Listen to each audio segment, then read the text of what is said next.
নমস্কাৰ 24 লাইভ চাই থকাৰ বাবে ধন্যবাদ। এই মুহূৰ্তত লৈ আহিছো এটা বিশেষ খবৰ। সৰকাৰি চাকৰিয়ালৰ বাবে ডাঙৰ ঘোষণা কৰিছে ৰাজ্য চৰকাৰে। এতিয়াৰে পৰা আপুনি ট্ৰান্সফাৰৰ বাবে অৰ্থাৎ বদলীকৰণৰ বাবে যাব নালাগে মন্ত্ৰী বিধায়কৰ ওচৰলৈ।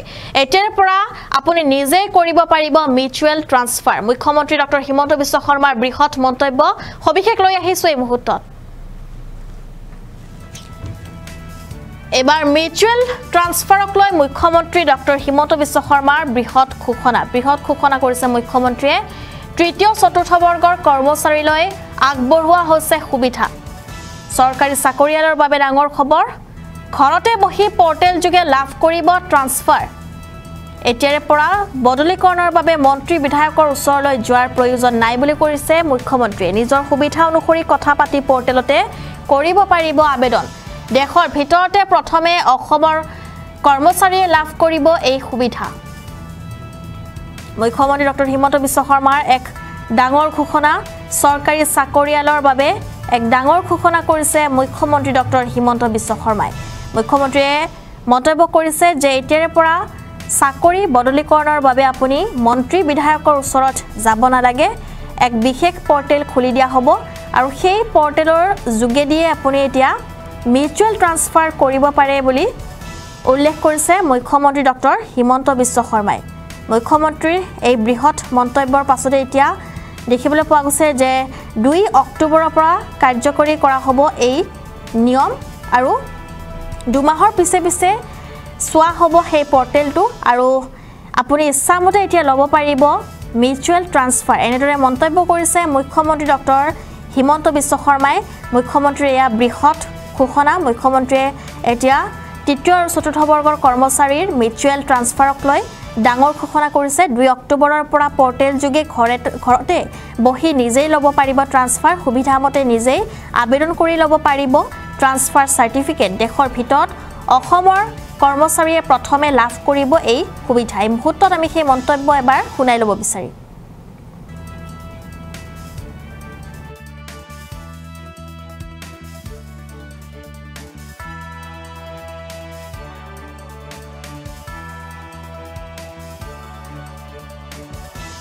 এই হিসাব নিকাছটো মিলাই ললে আমাৰ কোনো অসুবিধা নহয়।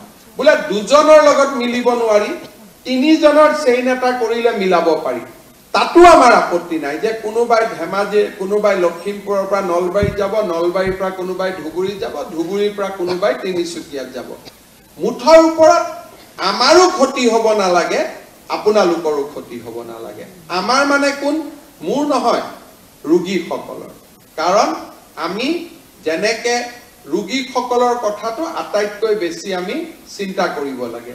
সেইকাৰণে 2 অক্টোবৰৰ পৰা আমি এই সুবিধাটো প্ৰথম আৰম্ভ কৰিম। দেশত ক'তো নাই, কৰ্মচাৰীক ইমান সুবিধা কৰি দিয়া চৰকাৰ দেশত ক'তোৱে নাই। চাকৰিও বিনা পইচাত, এপইণ্টমেণ্টো বিনা পইচাত, চববিলাক থকাৰ উপৰি 1 লাখতকৈ চাকৰি। এতিয়া আমি নেক্সট ষ্টেপলৈকে যাব খুজিছো যে নিজে নিজৰ ট্ৰান্সফাৰ অৰ্ডাৰটো উলিয়াই লোৱা। যে আপোনালোকে মই লখিমপুৰত যাব খুজিছো, মই নলবাৰী। খালি আমাৰ কাৰো অসুবিধা হ'ব নালাগে। আৰু একেটা সুবিধা ইৰিগেশ্যন ডিপাৰ্টমেণ্টতো থাকিব, PWDটো থাকিব। খালি অফিচাৰৰ ক্ষেত্ৰত এই সুবিধাটো নাথাকে, কাৰণ অফিচাৰসকলক আমি এটা বেলেগ ধৰণে নিযুক্তি দিব লাগে। কিন্তু তৃতীয় আৰু চতুৰ্থ শ্ৰেণীত কাম কৰা সকলোকে এইবাৰ আমি এইটো সুবিধা দিব খুজিছো যে আপোনালোকে যাতে নিজেই নিজৰ ভিতৰত মিউচুৱেল ট্ৰান্সফাৰ কৰি ল'ব পাৰে। অফিচতো যাব নালাগে, DME তাতো যাব নালাগে, DHS তাতো যাব নালাগে। খালি আমি প্ৰত্যেক 2 মাহৰ মূৰে মূৰে কম্পিউটাৰত যিমান এপ্লিকেশ্যন আছে আমি অৰ্ডাৰখিনি অট'মেটিক উলিয়াই দিম। যে এভৰি 2 মাহ নতুন নতুন অৰ্ডাৰ প্ৰত্যেক 2 মাহত ওলাই থাকিব। এইবাৰ মই মিউচুৱেলত সংগী নাপালো, অহাবাৰ পাম, অহা 2 মাহত আবেদন কৰিব পাৰিম, তাৰ পিছৰ 2 মাহত পাম, তাৰ পিছৰ 2 মাহত আবেদন কৰিব পাৰিম আৰু নিজৰ ভিতৰতে আমি মিলা মিছা কৰি ৰাখিব পাৰিম। আজিয়ে বুক কৰি থৈ দিব পাৰে, যাতে বেলেগক নিদিয়ে যে তোৰ জায়গাত মই যাম, মোৰ জায়গাত তই যাবি। আজিয়ে বুক কৰি থৈ দিলেও কথা নাই, কিন্তু আপোনালোকে এই সুবিধা এবছৰ পিছত পাব। কাৰণ প্ৰথম জইন কৰাৰ লগে লগে জইন কৰা ছোৱালীক আমি ট্ৰান্সফাৰ নিদিওঁ।